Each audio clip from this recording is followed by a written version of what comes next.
happy Vlogmas day 6.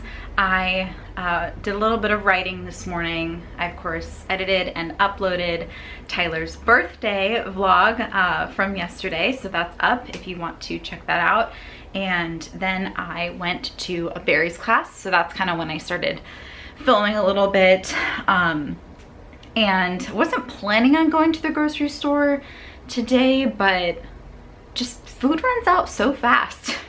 Like, I feel like I was just there, but I didn't do as big of a shop, partly because I was walking and I don't know if any of you ever walk to the grocery store and think, oh yeah, you know, I can comfortably carry all this back home, and then you hate yourself because your fingers are cutting off, the bags are cutting off the circulation in your fingers, and you're just like, this is awful, why am I doing this? So I got just enough stuff to feel some pinching in my fingers, but not terribly so.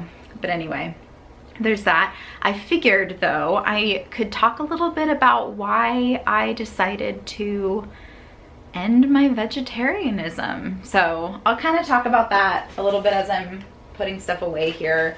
I mean, it really like was fully inspired by this. So this is actually what I bought last time I went grocery shopping, when I mentioned, oh my gosh, I think I'm gonna eat chicken. So it's pre-cooked pulled chicken just at Ralph's. I still don't quite feel ready to cook raw meat here. And I have a couple of reasons for that actually.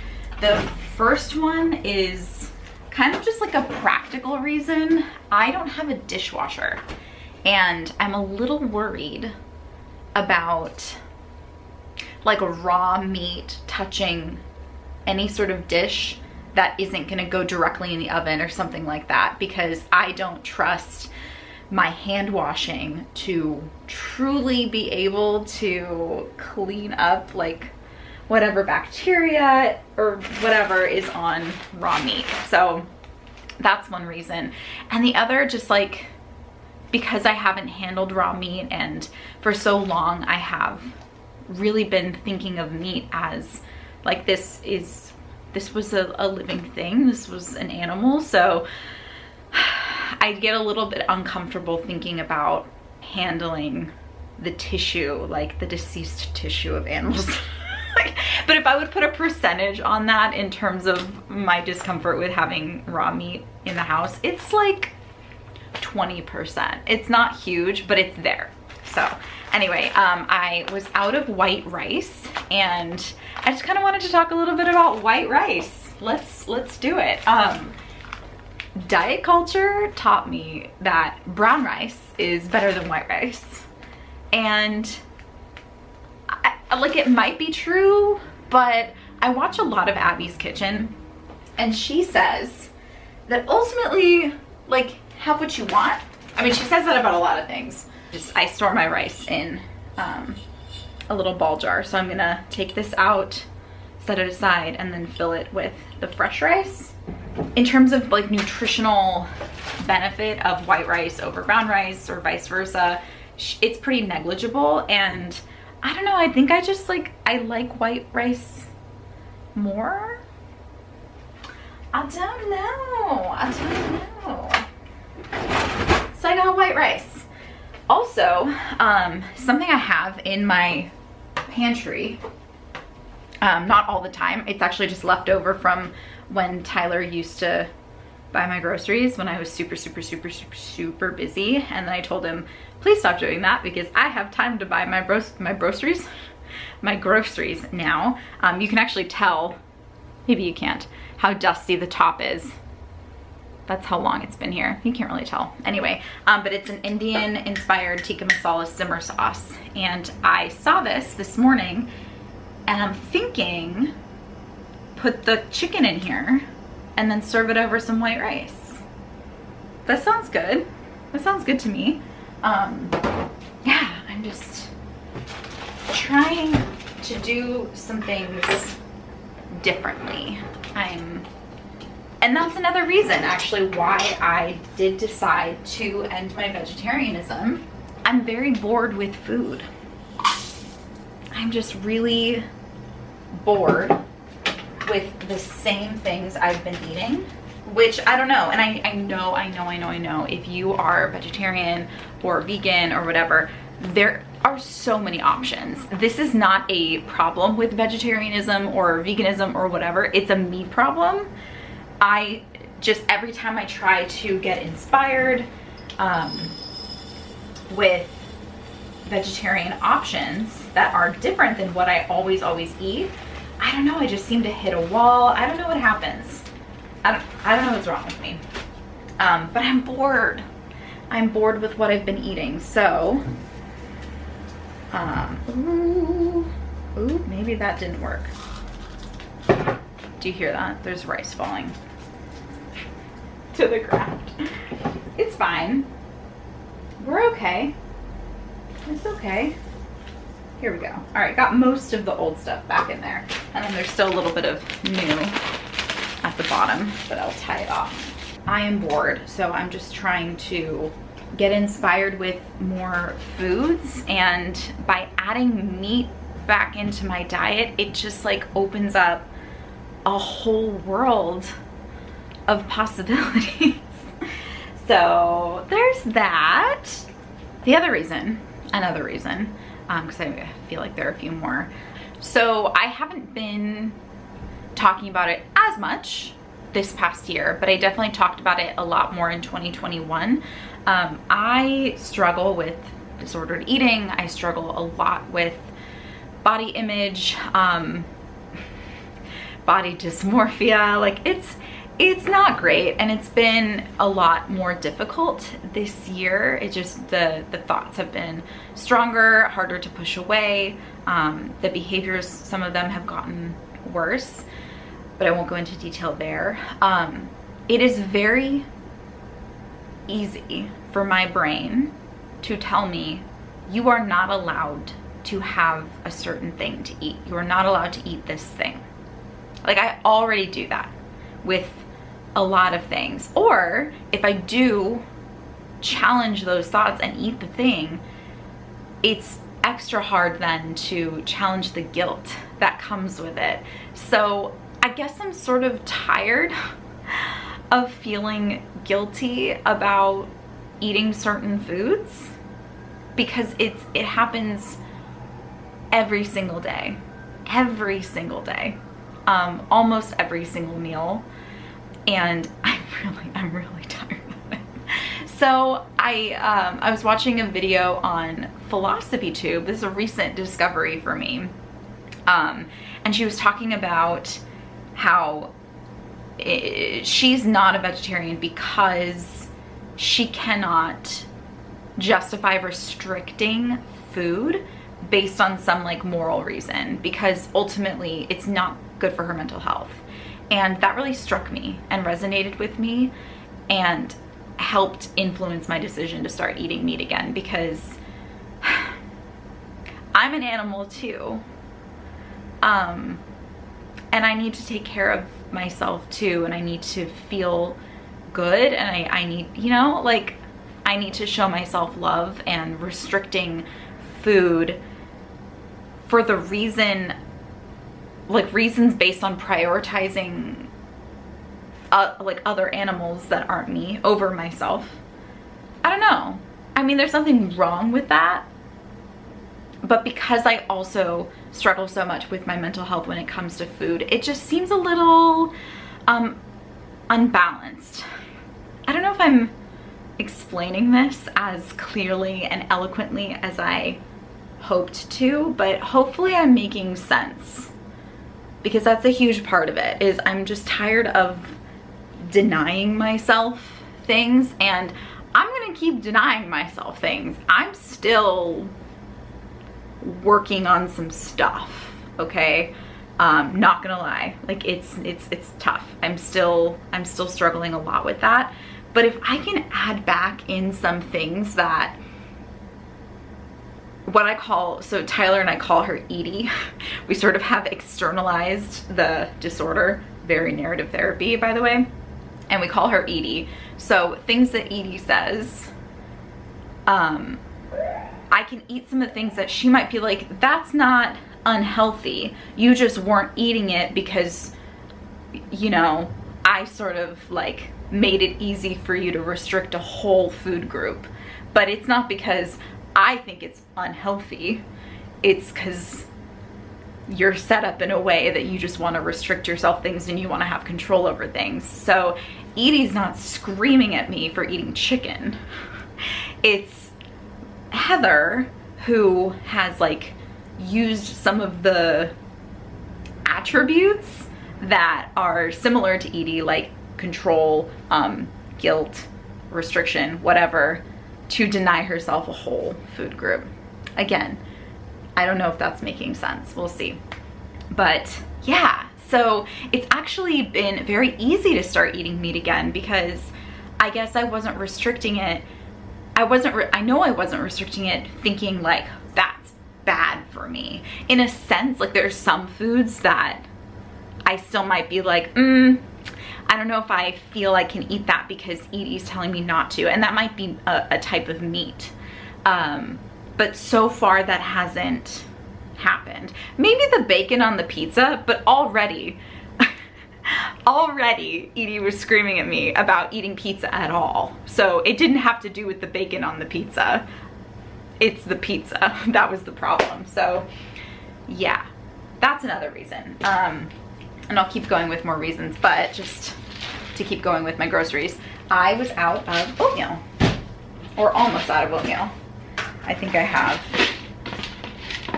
that much left, which it might be less than half a cup. So I am just going to open this up and top it off. I also got some more agave because I'm almost out of that, and I think of all liquid sweeteners, maybe except for real Canadian maple syrup, I prefer the taste of agave the most. But I'm wiping it because you can actually see the bottle was like dirty, I don't know, and sticky, and I don't like ick. I don't like it. I have like I wouldn't say like a sensory issue, like it's not a challenge or anything, but I definitely am, I think, sensitive to icky sensations. So anyway, got some agave. So funny. I think agave is funny because I am of the era of diet culture that convinced me that agave was healthy. It's sugar. It's just sugar. It's not any healthier really than white sugar. I was gonna say table sugar. Not like it's like table salt. Like sugar or honey or maple syrup or whatever. It's sugar. Sugar is sugar is sugar. So that's something, another thing that I learned from Abby Sharp. She's like, no. I love Abby Sharp. I don't love her on like a parasocial relationship with her, but I really enjoy her videos. Then we just have produce. So it's a nice little surprise. I was gonna get white mushrooms anyway, and they were reduced price. I've been wanting greens, like some salads. I don't think I've ever, or it's been a while if I have, bought romaine. I would have done like kale salads, again, a diet culture thing, or spinach salads.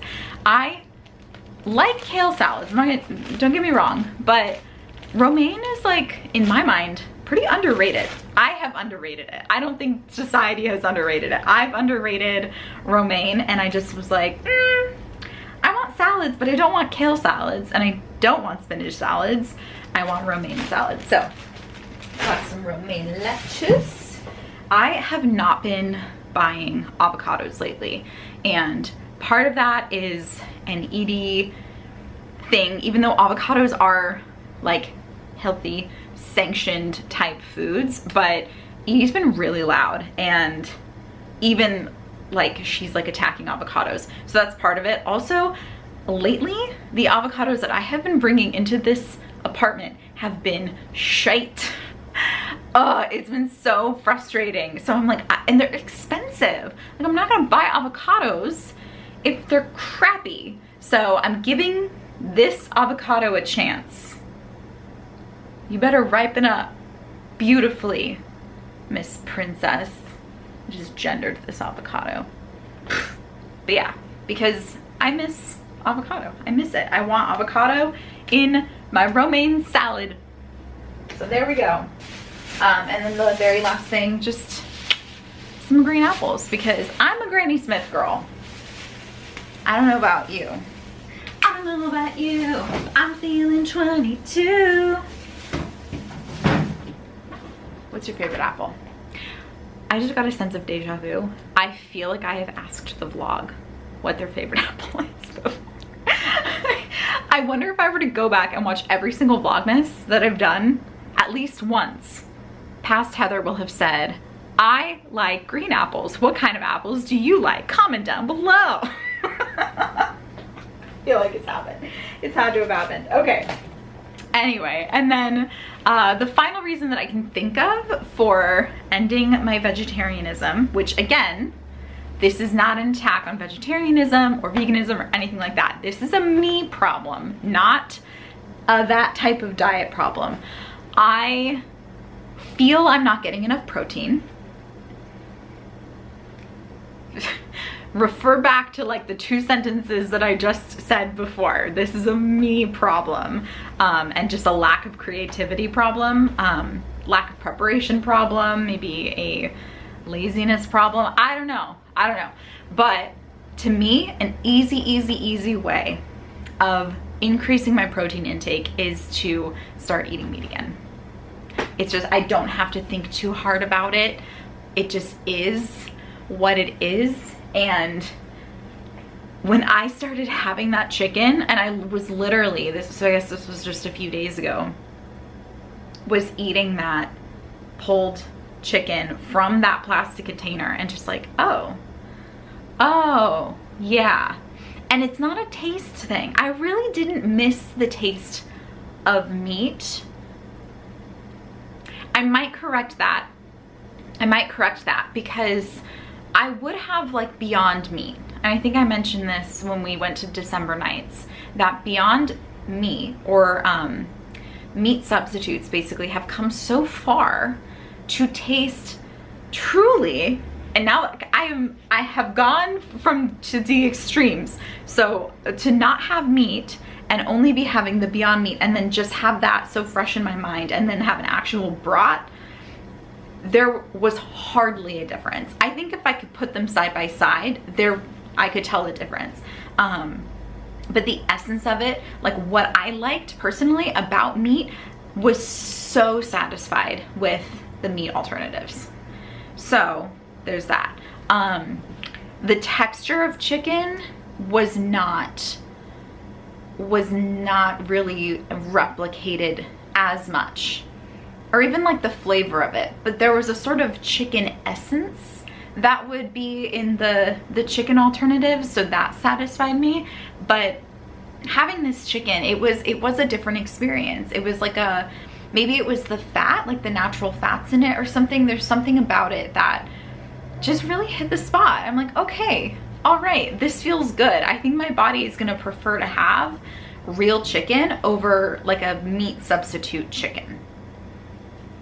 And that's gonna be a good thing. And I'll have more protein and it's gonna feel good and fuel me in a way that I think my body is intuitively telling me that it needs. So that's the final reason I can think of. I don't know, I would love to have this conversation with anyone in the comments who's curious. I might have forgotten other reasons. I know there's environmental impact and things like that. I don't know enough about that side of things to really talk about it.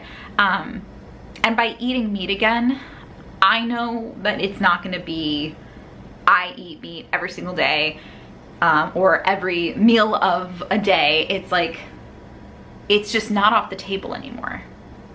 And that's kind of exciting. I think ultimately this whole thing is just kind of exciting and new and different, and I'm just trying not to shame myself for it because I'm looking at it as an act of self-care.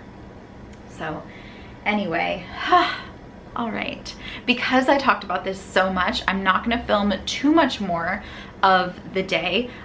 Just know that the plan is to get some studying done. I do need to eat something. I think I'm probably just gonna have the rest of the pizza, eaty be damned. But definitely do some studying. I do want to go for a little walk later in the day, and then I have rehearsal, but you probably won't see too much of that because I just wanted this video to be focused on this topic and not be super redundant. So anyway, but I will close out the vlog when it is officially over. So I'll see you then. So as warned, I guess, I didn't really film, no, I didn't at all film anything for the rest of the day.